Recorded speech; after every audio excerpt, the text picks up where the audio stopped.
नमस्कार, आप देख रहे हैं वॉइस ऑफ हाउस और मैं हूं आपके साथ ज्योतिका। आइए रुक करते हैं खबर की ओर।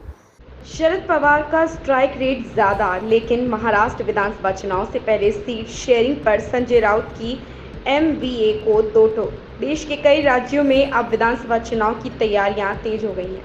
महाराष्ट्र की अगर हम बात करें तो महाराष्ट्र विधानसभा चुनाव की तैयारियां भी जोरों पर हैं। वहां इसी साल विधानसभा चुनाव होने हैं। उद्धव ठाकरे के नेतृत्व वाली शिवसेना यूबीटी नेता संजय राउत ने शनिवार को कहा कि इस साल के अंत में होने वाले महाराष्ट्र विधानसभा चुनाव के लिए महाविकास अघाड़ी एमवीए के सहयोगी दलों के बीच सीट बंटवारे पर अभी बातचीत शुरू नहीं हुई और उन्होंने इस बात पर जोर दिया कि विपक्षी गठबंधन में सभी समान हितधारक हैं। संजय राउत ने संवाददाताओं से कहा कि एमवीए ने एकजुट होकर लोकसभा चुनाव लड़ा और दुनिया को यह दिखा दिया कि कैसे महाराष्ट्र में भारतीय जनता पार्टी को पूर्ण बहुमत हासिल करने से रोक दिया।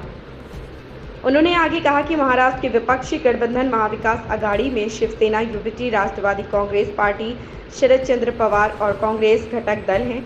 हाल ही में संपन्न हुए लोकसभा चुनाव में एमवीए ने राज्य की 48 सीट में से 30 सीट पर जीत हासिल की थी। संजय राउत ने कहा, आगामी विधानसभा चुनाव के लिए सीट बंटवारे पर भी अभी तक न तो राकांपा एसपी और न ही कांग्रेस के साथ बातचीत शुरू हुई, इसलिए यह सवाल ही नहीं उठता कि कौन कितनी सीट पर चुनाव लड़ेगा।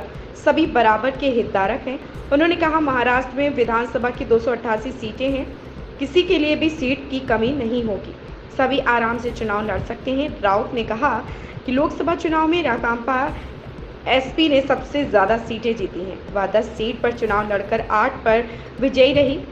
21 में से 9 सीटें जीती, लेकिन विपक्ष में ने सबसे ज़्यादा हमारी ही पार्टी को निशाना बनाया। राउत ने कहा कि शिवसेना यूबीटी 2-3 सीट मामूली मतों के अंतर से हारी है। इस खबर में बस इतना ही। बने रहिए वॉइस ऑफ हाउस के साथ।